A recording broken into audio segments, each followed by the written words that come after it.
Batman Year One. Batman Year One is regarded as a classic story by most comic readers, but I don't believe in rating a book higher just because it is considered a classic. More often, I just respect them for advancing the medium than usually enjoying them. A good example of this for me would be most old movies that came out, like the original Dracula over 1931 with Bela Lugosi. And I even kind of have this with Dark Knight Returns, which was written by Frank Miller before he did Year One. The story in Dark Knight Returns I find entertaining and interesting commentary on society, but it didn't feel like the kind of Batman I truly enjoyed, which evolved more later on with the Batman the Animated Series, and finally took shape into the modern Batman in the comics and in most other mediums. Again, the biggest compliment I have towards The Dark Knight Returns is that I respect it because it showed what could be pulled off in a comic, and the more interesting and mature stories that could be told within the medium.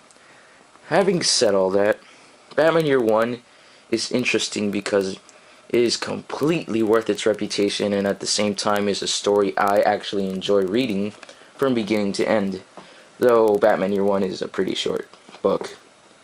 In many ways, this is the perfect book for people to begin reading Batman comics, though I suggest that younger readers stick to Batman the Animated Series, which is still a very sophisticated show, but this book might be a bit much for younger readers in content matter.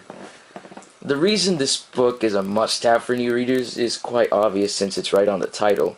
No knowledge of Batman is needed to understand the story, and this is Batman at his very beginning, so anyone can pick it up. Continuity-wise, this comic is in a unique position because it is the beginning of two different Batman continuities, or timelines if you will. It is part of the standard Batman canon as well as Frank Miller's Dark Knight canon, which are two slightly different versions of the character, the Frank Miller version being more flawed and bitter than the standard Batman. All that aside, what makes Year One work so well is that it's a character piece. But oddly, Batman is not the main focus of the story. The character the book puts most focus on is Jim Gordon, who starts off as a lieutenant in Gotham City, wherein corruption and crime is ridiculously high, especially within the police. The reader truly gets to understand and sympathize with Gordon because he is genuinely a good person in a terrible situation. Though he is human and he does make mistakes, the biggest one being getting into an affair with a fellow detective, Sarah Essen. Batman is weirdly almost in the background, taking down mobsters and corrupt cops.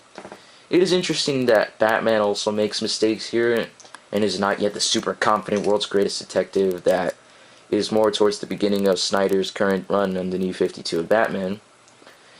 But the scene that in the book that most illustrates this point is when Batman first wears the suit against some thugs and finds that it actually succeeds in scaring them. But he puts the criminals and himself in danger by assessing the situation poorly.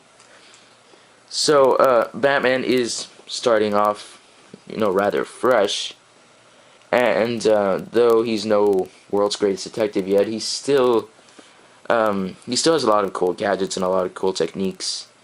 Even the third issue at the beginning says he's trapped, he's outnumbered, they are in trouble, which I thought was pretty cool.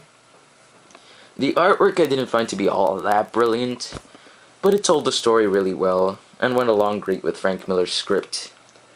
I just quickly want to mention my favorite part of the book, which is the very beginning of the second issue, where Gordon handles a hostage situation with an escaped mental patient. The dialogue in the scene is fantastic and perfectly illustrates what a likable character Gordon is. I especially liked when he hears that one of the SWAT team guys, I think Brandon, is about to handle the situation before Gordon gets there, and Gordon just thinks, Brandon, it'll be a massacre. The ending of the book slightly ties in with the Black Mirror, which I also highly recommend. And I quickly want to get a little off track and say I think Bryan Cranston for Batman Year One, the animated movie, Casting him as Gordon is absolutely brilliant. He could play the role live action. That's how good of a casting choice I think he is, though I love Gary Oldman, so just throwing that out there really quickly. Overall, I would say that this is some of my favorite work by Frank Miller, my top favorite being his run on Daredevil, which is also incredibly brilliant. If I have any complaint about this story is that it's a little short and not really as impactful emotionally as other Batman stories like The Black Mirror or The Long Halloween, which made me feel more suspense, more emotion. But I understand that this is only the first year of Batman, so nothing really big or monumental can really happen yet except Batman starting out and starting to clean up the city. So who am I kidding? If you're into comics, you've probably already read Batman Year One. But I wanted to give in my 2 cents on the book, and I would highly recommend to those few people that have not read it. If you're interested in the animated movie, it's pretty much exactly the same as the book, but I recommend the book before I would recommend the movie, because the book has a better pacing, goes slightly better into detail. It's just a more effective experience as the book.